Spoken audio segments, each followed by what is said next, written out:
les brevets.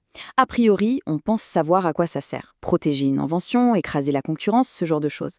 Mais et si, dans le monde de la tech en particulier, leur véritable fonction était l'exact opposé? C'est ce paradoxe assez fascinant qu'on va décortiquer aujourd'hui. La question est donc posée. Le brevet, c'est une arme de guerre ou c'est plutôt un ticket d'entrée pour un club très sélect? C'est vraiment le cœur de notre analyse. Allez, commençons par le commencement, avec la vision classique que tout le monde a en tête, le brevet comme un pur outil d'exclusion. Par définition, c'est ça un brevet, un droit d'exclure. Ça donne à son titulaire un monopole temporaire pour qu'il puisse récolter les fruits de son travail sans être copié tout de suite. L'idée de base, c'est vraiment de protéger. Et historiquement, ça se vérifie sans problème. Polaroid, par exemple, a bâti un véritable empire grâce à ça. Michelin, pareil, avec son pneu radial, a laissé toute la concurrence sur le carreau. Dans ces cas-là, le brevet, c'est bien une arme pour verrouiller un marché. Pas de doute là-dessus. Et cette arme, elle peut être incroyablement lucrative. Prenez IBM. L'entreprise a transformé son portefeuille de brevets en une machine à cash. On parle d'1 milliard de dollars par an, juste avec les licences. C'est quand même la preuve la plus éclatante du pouvoir financier que ce monopole légal peut conférer. Bon, mais c'est là que les choses se corsent. Parce que dans le secteur de la haute technologie, cette logique semble complètement s'effondrer. C'est là que notre fameux paradoxe entre en scène. Alors, pourquoi? D'abord, parce que plusieurs études montrent que, dans la tech, un brevet, ça ne protège pas si bien que ça. Une innovation est souvent imitée en à peine quelques années. Et pire, dans un monde de réseau, comme avec les logiciels, il est souvent bien plus malin de partager sa technologie pour qu'elle devienne un standard. Plus elle est utilisée, plus elle prend de la valeur. Et c'est là que le mystère s'épaissit. Si les brevets protègent mal et que l'ouverture est souvent plus rentable, pourquoi est-ce que les géants de la tech se sont mis à déposer des brevets à tour de bras dans les années 90? C'est la question que des chercheurs se sont posées. Pour percer ce mystère, les chercheurs ont décidé de laisser de côté les beaux discours des entreprises pour se plonger dans les données brutes, les brevets eux-mêmes. Leur méthode était simple mais redoutable. Ils ont pris 600 brevets récents, déposés par 20 des plus grosses boîtes du secteur, et ils ont analysé les citations.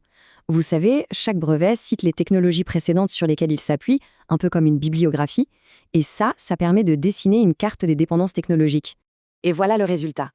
Ce qu'on voit, ce n'est pas du tout une carte de guerre avec des forteresses isolées. C'est une immense toile d'araignée. Chaque fil représente une entreprise qui s'appuie sur la technologie d'une autre. On ne voit pas des murs, mais des ponts. C'est une interdépendance massive entre des entreprises qui pourtant sont des rivales. D'ailleurs, au centre de cette toile, qui on trouve IBM. Près d'un tiers des brevets de l'étude s'appuyaient sur une de leurs inventions. La conclusion est donc limpide. Pour ces entreprises, il est technologiquement impossible de s'ignorer les unes les autres. Et ça change tout.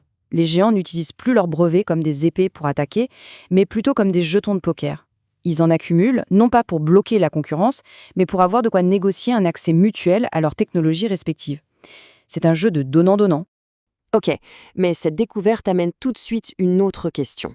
Si les brevets sont la monnaie d'échange d'un club de géants, comment une jeune start-up qui part de zéro et n'a rien à échanger peut-elle espérer entrer dans ce club? Eh bien, les données sur les startups sont très parlantes. On voit que plus une startup survit, plus elle a de chances d'avoir des brevets.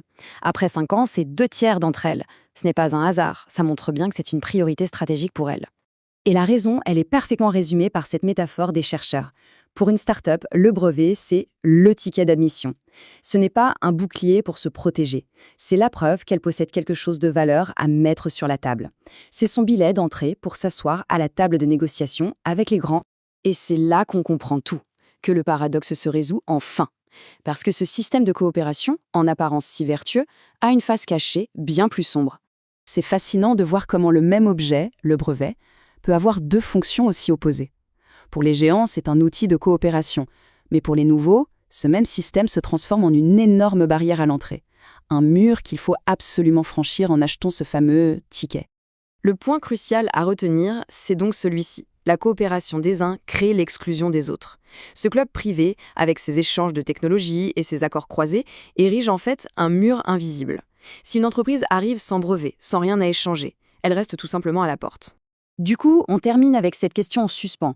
Ce club de l'innovation, réservé aux membres, avec son ticket d'entrée obligatoire, est-ce que c'est un filtre qui permet de ne garder que les meilleures idées, ou est-ce que c'est un mur qui risque, un jour, de nous priver de la prochaine grande révolution technologique?